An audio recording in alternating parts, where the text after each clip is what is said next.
ఓం శ్రీ గురుభ్యో నమ. అంగారక గ్రహం, కుజగ్రహము అంటే కొన్ని రోజుల పాటు ఏదైతే మనకి గ్రహం అనేది ఆ రాశిలో ఉన్న రోజుల కంటే ఎక్కువ రోజులు ఉంటే దాన్ని స్తంభన అంటాం. ఆ స్తంభన అనేది ఏంటంటే కుజగ్రహానికి కొన్ని రోజుల పాటు స్తంభన అనేది జరుగుతుంది. ఇక్కడ అంటే కుజస్తంభన జరిగింది.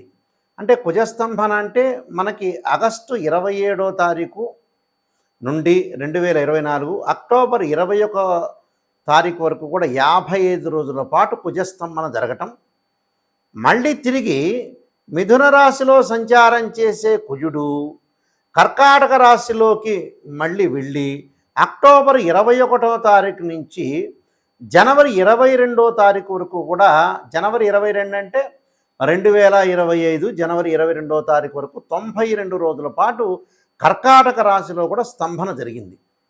దాని తర్వాత జనవరి 22వ తారీఖు నుంచి ఏప్రిల్ 3 వరకు మళ్ళీ మిథున రాశిలోకి సంచారం. అంటే ఇక్కడ మిథున రాశిలోంచి కర్కాటక రాశిలోకి రావటం, మళ్ళీ కర్కాటక నుంచి మిథున రాశి రావటం జరుగుతుంది. అంటే ఇక్కడ జనవరి 22వ తారీఖు 2025 సంవత్సరం నుండి ఏప్రిల్ 3వ తారీఖు 2025 వరకు కూడా మిథున రాశిలో 81 రోజుల పాటు సంచారం జరిగింది. మళ్ళీ ఏప్రిల్ 3వ తారీఖు నుంచి ఆగస్టు 27, 2025 కర్కాటక రాశిలో మళ్ళీ స్తంభన. అంటే మిథున రాశిలోంచి ఫస్ట్ ఆగస్టు 27 నుంచి అక్టోబర్ 21 వరకు కూడా 55 రోజుల పాటు ఉండటం, మళ్ళీ కర్కాటక రాశిలోకి 92 రోజులు, తర్వాత మళ్ళీ జనవరి 22 నుంచి ఏప్రిల్ 3 వరకు 2025 81 రోజులు ఉండటం. అంటే మళ్ళీ ఏప్రిల్ 3వ తారీఖు 2025 నుంచి ఆగస్టు 27వ తారీఖు వరకు కూడా మళ్ళీ కర్కాటక రాశిలో సంచారం. అంటే మిథునము కర్కాటకం, మిథునము కర్కాటకం. అంటే దాదాపుగా ఈ మిథున రాశిలో సంచారం చేయటం అనేది ఎక్కువ రోజులు జరుగుతుంటుంది. అంటే మిథున రాశిలో సంచారం చేయటం అని అంటే మనకి దాదాపుగా 55 + 81 రోజులు, అంటే దాదాపుగా ఎక్కువ రోజులు మనకు సంచారం చేస్తుంటుంది. సంచారం చేయటం వల్ల ఎలా ఉంటుందంటే 146 రోజుల పాటు మిథున రాశిలో సంచారం చేయటం, అలానే కర్కాటక రాశిలో కూడా ఎక్కువ రోజులు సంచారం చేయటం జరిగింది. దాదాపుగా ఆగస్టు 27, 2024 నుంచి ఆగస్టు 27వ తారీఖు 2025 తారీఖు వరకు కూడా దాదాపుగా సంవత్సర కాలం పాటు ఏదైతే కుజస్తంభన అనేది జరిగింది. కుజస్తంభన అంటే ఏంటంటే ఏ గ్రహానికి లేనటువంటి కేవలం కుజుడికి మాత్రం వచ్చే ఒకానొక అవస్థని స్తంభన అంటారు. అంటే ఎప్పుడు కూడా ఒక రాశి నుంచి మరొక రాశికి సంచారం చేసేటప్పుడు మిగతా గ్రహాలతో కాకుండా కుజుడు ఇక్కడ ఒక్కొక్కసారి ఒక్కొక్క రాశిలో స్తంభన జరుగుతుంది. పోయిన సంవత్సరం కూడా ఈ స్తంభన అనేది జరిగింది. అంటే దీనికి ఏమిటంటే బుధ శుక్ర రవి మాసం, మాసార్ధత కుజ అంటారు. గురు ద్వాదశ మాస నేత్ర సన్మానసం శనీశ్వరం అంటారు ఇక్కడ. అంటే ఏ గ్రహము ఏ రాశి యందు ఎంతెంత కాలం ప్రమాణాలు ఉండాలో అంతంత కాలం ఆ రాశిలో ఉండే ఆ గ్రహం అనేది ప్రయాణం చేస్తుంది. అటువంటిది కుజుడికి సంబంధించిన విషయాల్లో 45 రోజుల పాటు కుజుడు ఒక రాశి నుంచి మరో రాశికి ప్రయాణం చేస్తాడు. 45 రోజుల కంటే ఎక్కువగా ఉంటే దాన్ని కుజస్తంభన అంటారు. అంటే మాసార్ధత కుజ అంటారు. అంటే నెలన్నర పాటు మరి కుజుడు ఉంటే మామూలుగా ఉన్నట్టు, అంటే 45 రోజుల పాటు. 45 రోజుల కంటే ఎక్కువగా ఉంటే దానికి కుజస్తంభన అని అర్థం. అంటే జన్మరాశి గతే భౌమాయ రాక్షస పీడిత అంటారు. అంటే ఒక్కొక్క రాశిలో కుజుడు ఉంటే అలాంటి సంఘటన జరుగుతాయని అర్థం. మనకేమిటి అంటే చాలా చోట్ల కూడా మనకి కుజుడి గురించి ప్రస్తావన వాల్మీకి రామాయణంలో కూడా చెప్పారు. అంటే వాల్మీకి రామాయణంలో కూడా రోహిణీ నక్షత్రం అన్నీ పీడించేది కుజుడని, కుజుడు రోహిణీ నక్షత్రం గురించి కూడా కొన్ని మాటలు చెప్పబడింది. అందువల్ల ఇక్కడ కుజస్తంభన అనేది చాలా ముఖ్యమైనది. కుజుడు ఏంది, భూ సంబంధమైన కారకుడు, కోర్టు వ్యవహారాలు, రియల్ ఎస్టేటు, అన్నదమ్ములు, అలానే మెడికల్ సంబంధించిన విషయాల్లో కానీ, శారీరక శ్రమను కానీ, మిషనరీ కానీ, అంటే ఇవన్నీ కూడా న్యాయస్థాన సంబంధమైన రక్షభటులు, నేవీ కానీ, అలానే సైన్యం కానీ, అలానే మేస్త్రీ పనులు చేసేవాళ్ళు కానీ, రియల్ ఎస్టేట్ కానీ, కన్స్ట్రక్షన్ కానీ, వ్యవసాయ భూములు కానీ, అగ్రికల్చర్ సంబంధించిన విషయాలన్నింటిలో కూడా కుజుడు కారకత్వాన్ని వహిస్తుంటాడు. మరి కుజుడు యొక్క కారకత్వాన్ని వహించేటప్పుడు అత్యంతంగా ఇక్కడ ఎక్కడ పీడించబడతారు అంటే ఇక్కడ ముఖ్యంగా ఏమిటి అని అంటే మనకి ఇంకా ముందుకు వెళితే అక్టోబర్ 19వ తారీఖు నుంచి మనకి 2025 జనవరి 21వ తారీఖు వరకు కూడా కుజుడు నీచ స్థానంలో ఉండి కర్కాటక రాశిలో స్తంభించి తన శత్రువైన శనితో దీర్ఘకాలంగా షష్టాష్టక స్థితిలో ఏర్పడుతుంటాడు. అంటే షష్టాష్టక స్థితి కూడా ఉంటుంది. అంటే కర్కాటక రాశిలో ఉన్న కుజుడిని శని చూస్తుంటాడు, పరస్పర వీక్షణ కలుగుతుంది. ఆ వీక్షణ కలిగిన తర్వాత రకరకాల ఉపద్రవాలు వచ్చే అవకాశాలు కూడా ఉంటాయి. కాబట్టి మరి ఇక్కడ ఏదైతే మనకి కుజుడు యొక్క స్తంభాన్ని బట్టి మనం చూసుకోవాలి. ఎందుకంటే కుజుడు సత్వ భూ ప్రకార రోగ వ్రణ సాహస శస్త్ర అగ్ని సందర్శనోత్పాటన భాతృ కుజ అంటారు. అంటే భూమికి సంబంధించినవి, అన్నదమ్ములకు సంబంధించిన, అగ్నికి సంబంధించినవి, వాహన శస్త్రాలకు సంబంధించినవన్నీ కూడా మనకి కుజుడు తెలుపుతూ ఉంటాడు.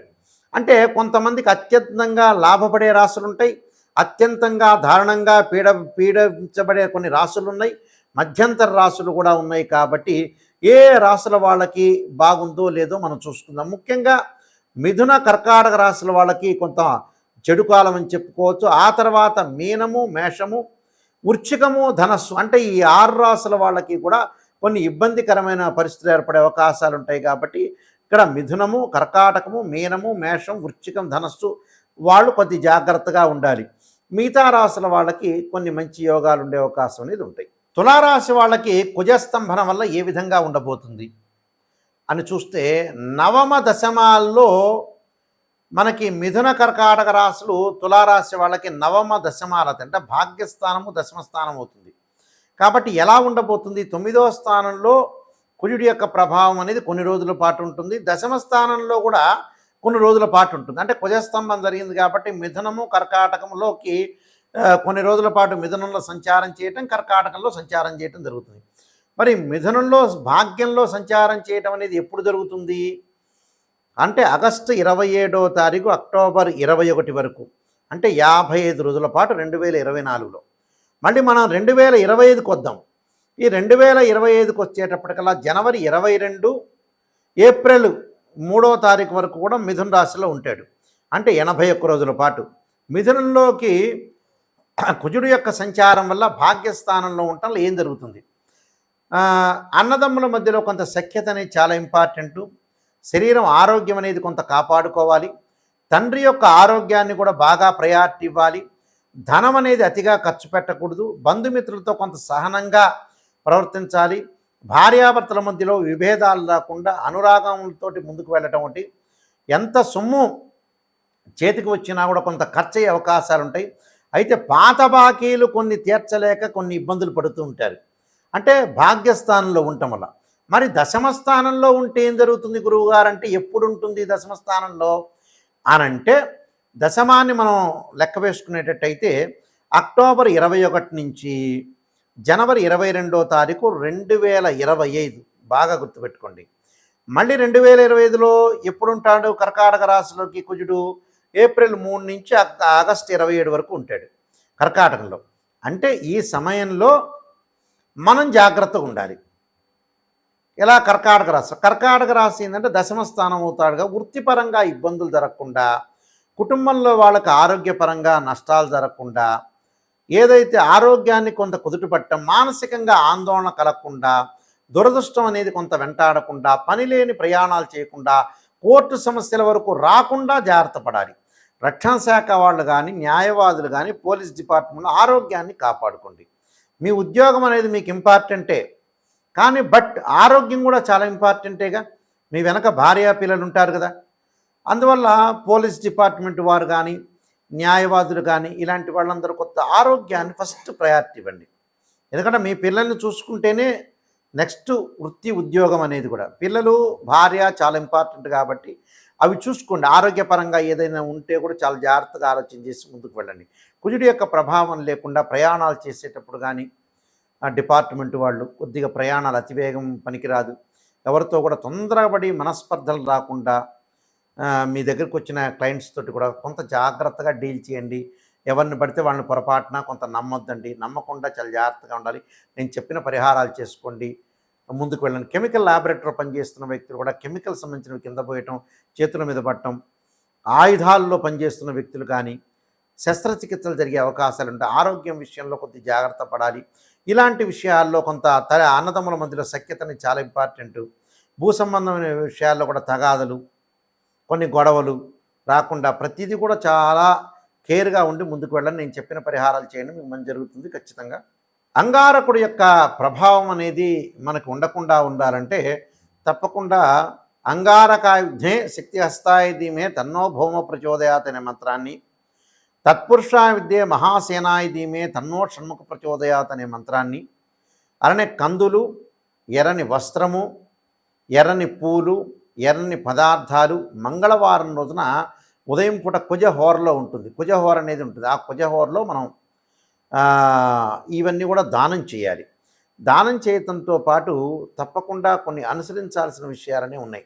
మంగళవారం రోజున ఈ కుజస్తంభన ఎంత కాలం అయితే ఉంటుందో మంగళవారం రోజున ఉపవాసం చేసి సుబ్రహ్మణ్య స్వామి యొక్క ఆరాధన చేయటం చాలా మంచిది.